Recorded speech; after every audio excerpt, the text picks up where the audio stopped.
श्री सीताराम चंद्राभ्याम नमः। अरण्यकांड 70वां सर्ग। श्री राम और लक्ष्मण का परस्पर विचार करके कबंध की दोनों भुजाओं को काट डालना तथा कबंध के द्वारा उनका स्वागत। अपने बाहुपास से घिरकर वहां खड़े हुए उन दोनों भाई श्री राम और लक्ष्मण की ओर देखकर कबंध ने कहा, क्षत्रिय शिरोमणि राजकुमारों, मुझे भूख से पीड़ित देखकर भी खड़े क्यों हो? मेरे मुंह में चले जाओ, क्योंकि देव ने मेरे भोजन के लिए ही तुम्हें यहां भेजा है। इसलिए तुम दोनों की बुद्धि मारी गई है।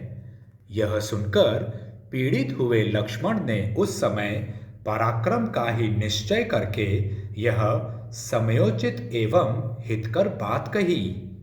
भैया, यह नीच राक्षस मुझको और आपको तुरंत मुंह में ले, इसके पहले ही हम लोग अपनी तलवारों से इसकी बड़ी बड़ी बाहें शीघ्र ही काट डालें।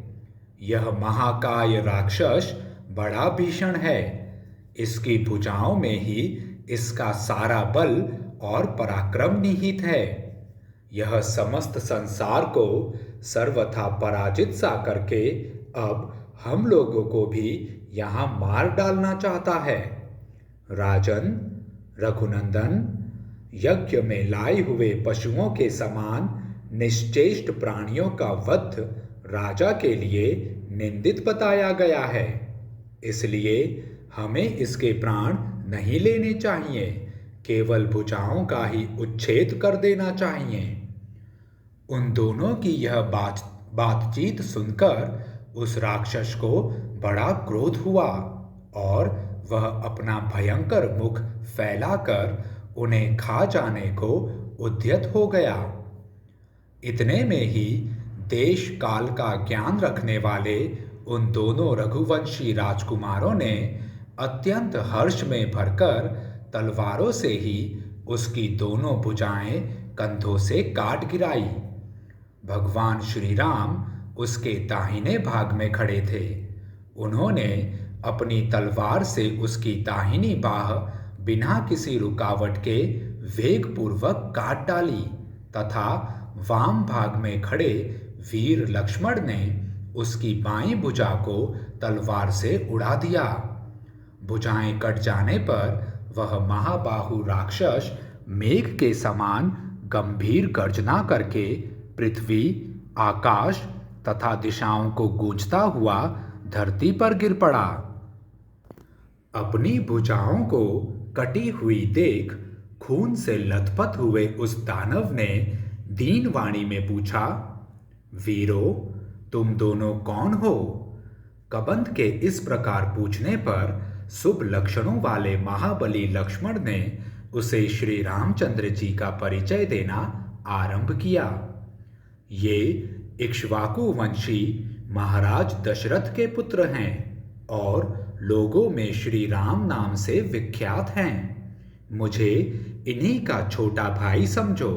मेरा नाम लक्ष्मण है। माता कैकेयी के द्वारा जब इनका राज्याभिषेक रोक दिया गया, तब ये पिता की आज्ञा से वन में चले आए और मेरे तथा अपनी पत्नी के साथ इस विशाल वन में विचरण करने लगे। इस निर्जन वन में रहते हुए इन देवतुल्य प्रभावशाली श्री रघुनाथ जी की पत्नी को किसी राक्षस ने हर लिया है। उन्हीं का पता लगाने की इच्छा से हम लोग यहाँ आए हैं। तुम कौन हो और कबंध के समान रूप धारण करके क्यों इस वन में पड़े हो?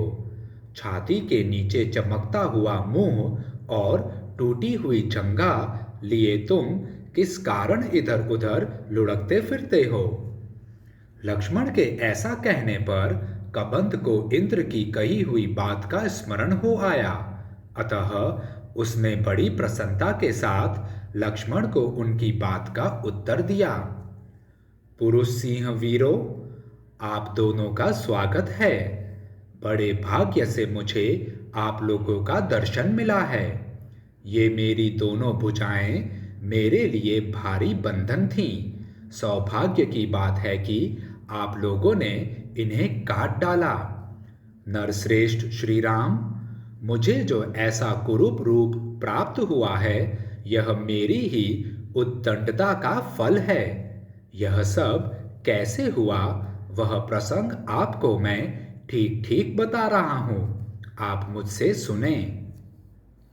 इस प्रकार श्री वाल्मीकि निर्मित आर्ष रामायण आदि काव्य के अरण्य कांड में 70वां सर्ग पूरा हुआ।